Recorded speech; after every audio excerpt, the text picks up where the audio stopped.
नमस्कार, news update में आपका स्वागत है। मैं हूं आपके साथ सेल्वी बैनर्जी। बुलेटिन की शुरुआत कर लेते हैं खबरों के साथ। बहराइच के थाना केसरगंज क्षेत्र के मझारा तौखली गांव में भेड़िए का आतंक जारी है। बीती रात घर में सो रहे सारथा देवी पर भेड़िए ने अचानक हमला कर दिया, जिससे महिला गंभीर रूप से घायल हो गई। महिला की चीख पुकार सुनकर परिजन मौके पर पहुंचे, जिसके बाद भेड़िया भाग निकला। घायल महिला का इलाज अस्पताल में जारी है। घटना की जानकारी पर ग्राम प्रधान ने वन विभाग को सूचना दी है। लगातार हो रहे हमलों से ग्रामीणों में दहशत का माहौल है।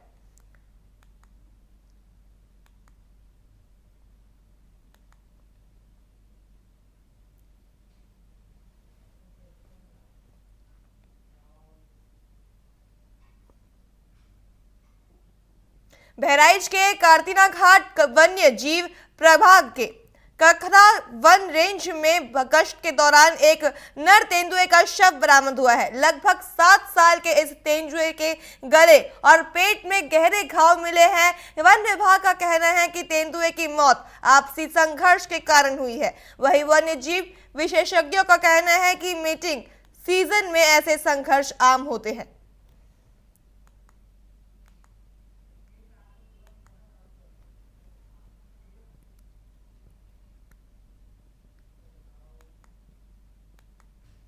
बहराइच के थाना हुजूरपुर क्षेत्र के रेवड़ा नवासी गांव में गाड़ी खड़ा करने के लिए विवाद जो है वो गहरा गया है। दबंगों ने परिवार पर जानलेवा हमला कर दिया। आरोपियों ने घर में घुसकर लाठी डंडों से धारदार हथियारों से जमकर पिटाई कर दी, जिसमें 6 लोग गंभीर रूप से घायल हो गए। 108 एम्बुलेंस की मदद से घायलों को अस्पताल में भर्ती कराया गया है, जहां 3 की हालत नाजुक बताई जा रही है। पुलिस हमले की जांच में जुट गई है। रास्ते में जा रहा था घर तक पे, तो थोड़ा साइड के उसमें रास्ते में तो उसी में कहा सुनी होगी। क्या कहा सुनी हुई थी? अरे तो में होगी, बस उन्होंने मार दिया मुझे। किस चीज़ से मारा है? एक धारदार हथियार था कोई। तो ये विवाद का कारण शुरू कैसे हो गया? ये ऐसे ही साइड के चक्कर में वो लोग 4 व्हीलर थे और हम बाइक से। तो तुम बाइक से थे? बहराइच के पयागपुर थाना क्षेत्र के रानीपुर तिलक गांव में महिला ने जेठ पर जबरन शादी का दबाव डाला, मारपीट और अश्लील हरकतों के गंभीर आरोप लगाए हैं। इसके साथ ही पीड़िता का कहना है कि जेठ पति की हत्या की धमकी भी देता है। स्थानीय थाने में सुनवाई न होने पर महिला घायल अवस्था में डीएम दफ्तर पहुंची और कार्रवाई की मांग की।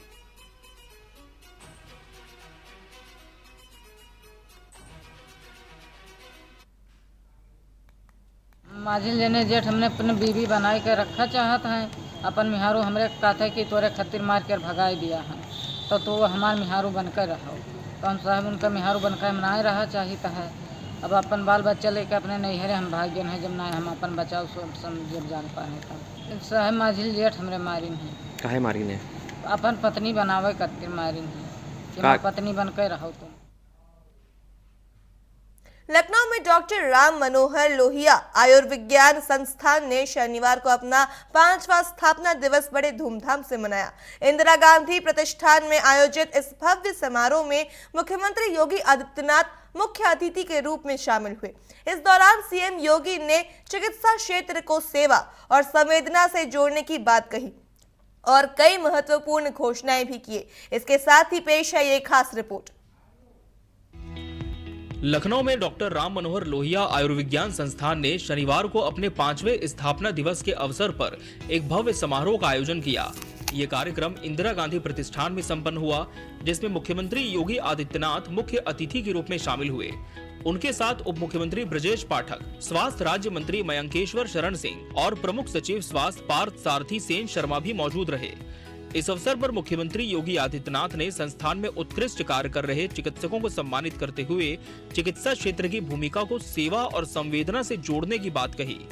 उन्होंने अपने संबोधन में कहा, डॉक्टरों का व्यवहार मरीजों के प्रति संवेदनशील होना चाहिए। खास तौर पर गरीब और जरूरतमंद लोगों के साथ सहानुभूतिपूर्ण रवैया अपनाया जाना बेहद जरूरी है। मनुष्य बीमार केवल शारीरिक रूप से नहीं होता है, शरीर की एक पीड़ा उसको मानसिक रूप से भी और आंतरिक रूप से भी कमजोर करती है, तो कहीं ना कहीं वह प्रतिक्रिया आवेश और गुस्से के रूप में सामने देखने को मिलेगा। अचानक उसका बिहेवियर चेंज होता हुआ दिखाई देगा। वो आवेश में होगा, गुस्से में होगा। उस गुस्से की चपेट में सबसे पहले उसका परिजन आता है और परिजन के बाद फिर सामने कोई भी डॉक्टर है, कोई नर्सिंग स्टाफ है, कोई पैरामेडिक्स है या कोई भी है, ये सभी लोग उसके चपेट में आते हैं। अगर हम उसकी बात को ध्यान से सुन रहे हैं और सुन करके उसके गुस्से को भी हमने चुपचाप ये मान के चल लिया कि भाई देखो ये बीमारी का पार्ट है, उसका व्यवहार का पार्ट नहीं है, ये बीमारी का हिस्सा है, और इसी गुस्से को जिस दिन आप शांत कर लेंगे अपने व्यवहार से, तो मान के चलिए कि बीमारी पे आधी विजय आपने प्राप्त कर ली है। बीमारी पे आधी विजय आपने प्राप्त कर ली है और पेशेंट की रिकवरी बढ़ जाएगी, क्योंकि आपका व्यवहार उसके अंतःकरण में एक विश्वास पैदा कर देगा। सीएम योगी ने संस्थान के सामने एक मानवीय पहल का प्रस्ताव भी रखा। उन्होंने कहा कि अगर किसी गरीब व्यक्ति की मृत्यु होती है और उसके परिजन शव ले जाने में असमर्थ हैं, तो संस्थान का वाहन शव को उनके घर तक पहुंचाने के लिए उपलब्ध कराया जाए। यदि वाहन उपलब्ध नहीं है तो एक वाहन संस्थान को खरीद लेना चाहिए। इसके साथ ही उन्होंने निजी अस्पतालों के लिए मरीजों को उठाने वाली एम्बुलेंस सेवाओं की मनमानी पर रोक लगाने की भी बात कही। मुझे कई बार तमाम संस्थानों को फोन करना होता है कि भाई ये प्राइवेट एम्बुलेंस आकर के पेशेंट को क्यों शोषण कर रही हैं, ये जबरन प्राइवेट हॉस्पिटल में लेके जा रही हैं पेशेंट को, और हमें इस पे सख्ती करनी चाहिए।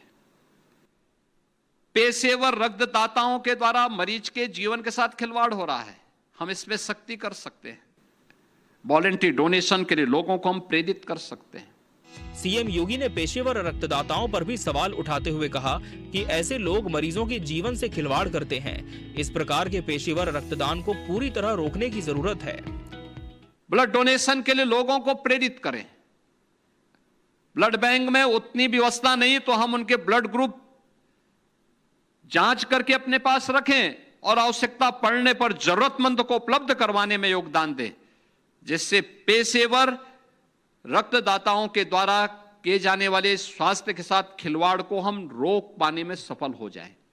मुख्यमंत्री ने कहा कि घुमंतु और वंचित समुदायों को स्वास्थ्य के प्रति जागरूक करने की दिशा में लोहिया संस्थान को भी अपनी भूमिका निभानी चाहिए।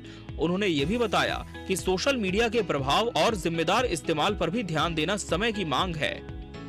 इस तरह से पूरे कार्यक्रम में सीएम योगी आदित्यनाथ ने स्वास्थ्य सेवाओं में संवेदनशीलता और सहानुभूति को सर्वोपरि बताते हुए गरीब और जरूरतमंद मरीजों की मदद को प्राथमिकता देने का संदेश दिया।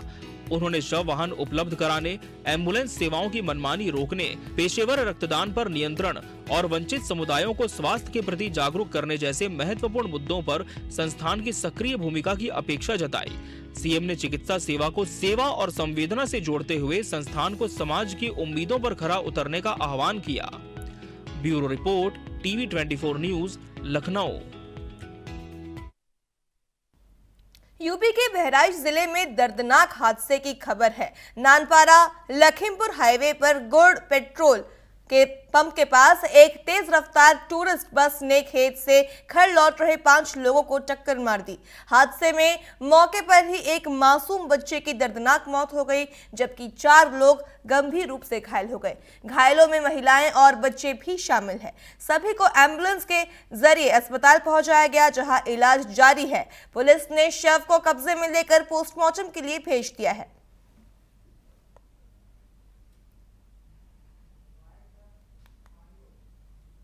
जस्ट ऊंचे आए थे खेत से घर जा रहे थे, वो ओवरटेक किए, बस इनको कचरा दिए। ये टूरिस्ट वाला बस नेपाली जो चलती है। कितने लोगों को चोट लगी? 4 लोग को चोट लगी है और 1 लोग एक्सपायर है। 6 साल का बच्चा है। क्या नाम है? उसका मोहम्मद रजा नाम है। रोहतक में सैनी एजुकेशन सोसाइटी के 75वें स्थापना दिवस पर मुख्यमंत्री नायब सिंह सैनी ने समारोह को संबोधित किया। इस अवसर पर उन्होंने महात्मा ज्योतिबा फुले शिक्षा सदन का लोकार्पण कर सैनिक पब्लिक स्कूल के नए भवन का भी शिलान्यास किया। सीएम ने कहा कि शिक्षा ही समाज को अज्ञानता से ज्ञान की ओर ले जाती है और हमारी सरकार इस व्यवस्था परिवर्तन का औजार मानकर आगे बढ़ रही है। उन्होंने संस्था को अपने निजी कोष से 51 लाख रुपए देने की घोषणा की।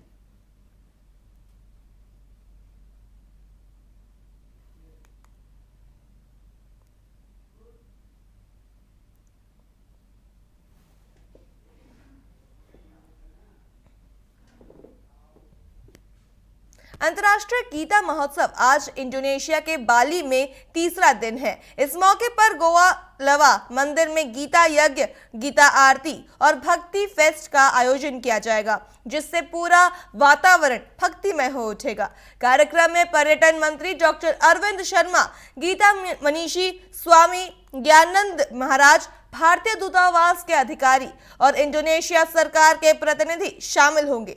भारतीय समय अनुसार दोपहर 1:30 पर अंतर्राष्ट्रीय गीता संगोष्ठी का भी आयोजन किया जाएगा।